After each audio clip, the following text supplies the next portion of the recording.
So this is my first night back in Qatar after 6 years, and I've come out of an amazing event inside this house here, subhanallah, run by the Qatari Women's Association, and it's for women from across the world who are here in Qatar to experience Qatari culture and get to know them.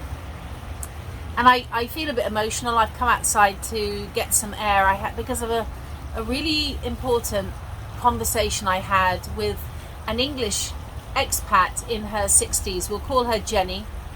And I was speaking to Jenny about her time in Qatar. Now, she's been here 6 years with her husband. He's an engineer of some kind, involved in building the stadiums for the World Cup.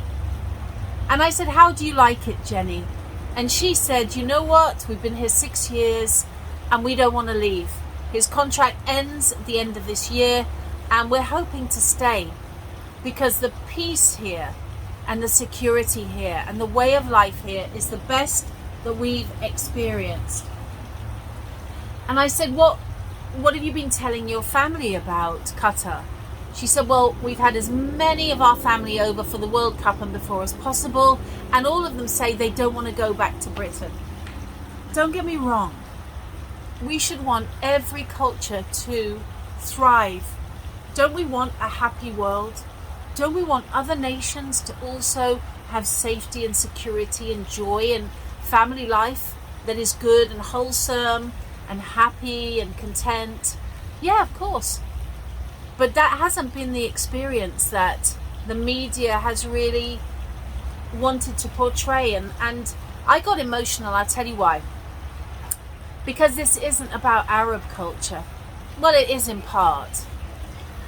You know, the racism against the Arabs, the thought about the thoughts that it's still some kind of terrorist organization wanting to take over the West. So wrong.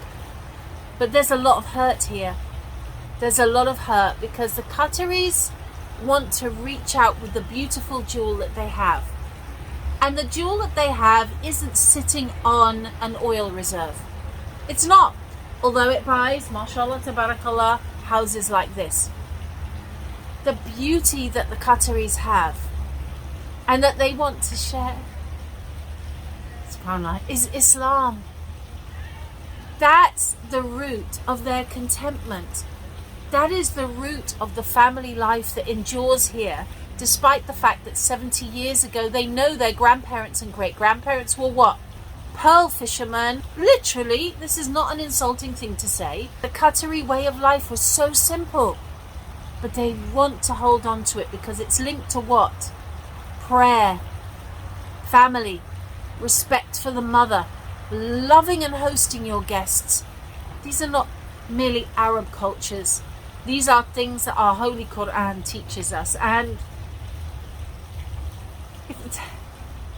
I think in the West, we should be ashamed that people who are good at their heart don't feel they can share what they know is a beauty for existence because they've been so hurt by the judgmental, hate-filled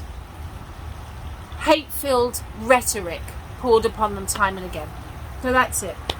I'm taking time out. It's great fun going in there. There's about 60 women, 20 Qataris, 40 women from around the world. And I just needed to gather my thoughts. I just needed to gather my thoughts. I asked Jenny. Jenny said to me, you know, we're living in a bubble here. It's a bubble. And I said, can I ask you a blunt question?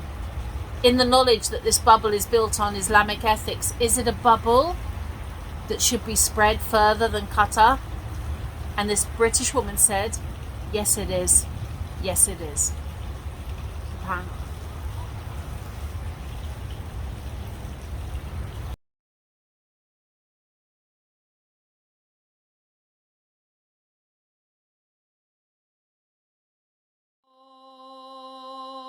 الله أكبر